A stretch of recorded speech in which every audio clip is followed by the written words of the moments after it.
Assalamualaikum Ibu dan teman-teman semua. Semoga semua hari ini dalam keadaan sehat.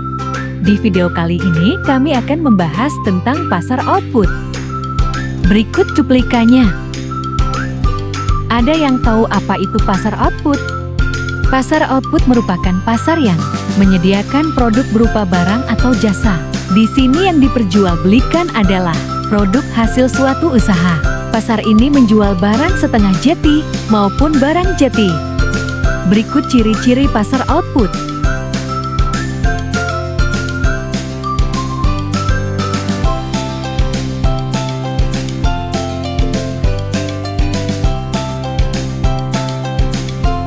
Bentuk-bentuk pasar output. Pasar output terbagi dua, yaitu pasar persaingan sempurna dan pasar persaingan tidak sempurna. Pasar persaingan tidak sempurna terbagi lagi menjadi pasar monopoli, oligopoli, monopolistik, monopsoni, dan oligopsoni. Yang pertama yaitu pasar persaingan sempurna. Pasar persaingan sempurna merupakan suatu bentuk pasar yang di dalamnya terdapat banyak penjual dan pembeli. Keduanya tidak dapat mempengaruhi harga karena ditentukan oleh permintaan dan penawaran. Selanjutnya, karakteristik pasar persaingan sempurna. Yang pertama, terdapat banyak penjual dan pembeli. Yang kedua, barang yang diperjualbelikan bersifat homogen atau sejenis. Yang ketiga, ada kebebasan keluar masuk pasar bagi penjual maupun pembeli. Yang keempat, baik penjual maupun pembeli mengetahui keadaan pasar. Yang kelima, penjual bertindak sebagai price taker atau penerima harga. Berikut contoh pasar persaingan sempurna. Ada pasar telur, pasar ikan, dan pasar ayam. Selanjutnya, pasar persaingan tidak sempurna. Pasar persaingan tidak sempurna merupakan suatu bentuk pasar yang di dalamnya terdapat jumlah penjual dan pembeli yang tidak seimbang. Adapun bentuk-bentuk pasar persaingan tidak sempurna yaitu monopoli, oligopoli, monopolistik, monopsoni, dan oligopsoni. Yang pertama yaitu pasar monopoli. Pasar monopoli merupakan suatu bentuk pasar yang di dalamnya terdapat hanya ada sebuah penjual yang menguasai suatu jenis produk tertentu di dalam pasar tersebut. Contoh pasar monopoli yaitu PT Pertamina, PT PLN, dan PT KAI. Jenis-jenis pasar monopoli yaitu ada alamiah, masyarakat, dan umum. Selanjutnya, pasar oligopoli merupakan suatu bentuk pasar yang terdapat beberapa penjual yang menjual satu jenis produk tertentu di dalam pasar tersebut. Karakteristik pasar oligopoli sebagai berikut. Terdapat beberapa penjual dan banyak pembeli. Produk bersifat homogen atau berbeda corak. Perusahaan baru sulit memasuki pasar. Penggunaan iklan sangat intensif. Contoh pasar oligopoli yaitu industri motor seperti Honda, Suzuki, Yamaha, dan Kawasaki. Selanjutnya, semen seperti semen Gresik, semen Padang, dan lain-lain. Lalu operator seluler seperti XL, Sri, Axis, dan Telkomsel.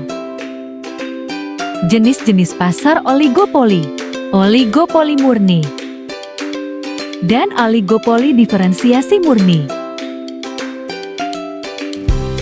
Yang ketiga, pasar monopolistik, yaitu suatu bentuk pasar yang di dalamnya terdapat banyak penjual yang menghasilkan barang sejenis, tetapi ada perbedaan ciri khas. Karakteristik pasar monopolistik. Terdapat banyak penjual dan pembeli. Produk sejenis, tetapi ada perbedaan ciri khas. Perusahaan baru mudah memasuki dan keluar pasar. Promosi penjualan sangat aktif. Harga jual produk perusahaan atau penjual yang satu berbeda dengan perusahaan atau penjual yang lain. Contoh pasar monopolistik, yaitu pasar yang menjual barang-barang eceran seperti sabun, shampoo, pewangi pakaian, dan lain-lain. Selanjutnya, pasar rokok Indonesia, seperti Jarum, Gudang Garam, Sampurna, dan lain-lain. Yang keempat, pasar monopsoni. yaitu suatu bentuk pasar yang di dalamnya terdapat satu pembeli yang menghadapi banyak penjual dalam suatu jenis barang atau jasa tertentu. Karakteristik pasar monopsoni, terdapat satu pembeli dan banyak penjual. Harga ditentukan oleh pembeli. Produknya homogen atau sejenis. Sulit bagi pembeli lain masuk ke dalam pasar. Dan yang terakhir, pendapatan tidak merata. Contoh pasar monopsoni, yaitu pasar sapi perah dan pasar tebu. Yang kelima, pasar oligopsoni, yaitu suatu bentuk pasar yang di dalamnya terdapat beberapa pembeli yang menghadapi banyak penjual dalam suatu jenis barang atau jasa tertentu. Karakteristik pasar oligopsoni, terdapat beberapa pembeli dan banyak penjual. Para pedagang cenderung menggunakan harga yang telah berlaku di pasar. Produknya homogen atau sejenis. Ada unsur persaingan di antara para pedagang dalam hal cara membeli, bukan persaingan harga. Contoh pasar oligopsoni, pasar cabai dan bawang merah. Kesimpulan, interaksi antara rumah tangga produsen dan konsumen seperti digambarkan dalam diagram aliran melingkar dilakukan melalui pasar output dan input. Pasar output menjual hasil produksi kepada konsumen.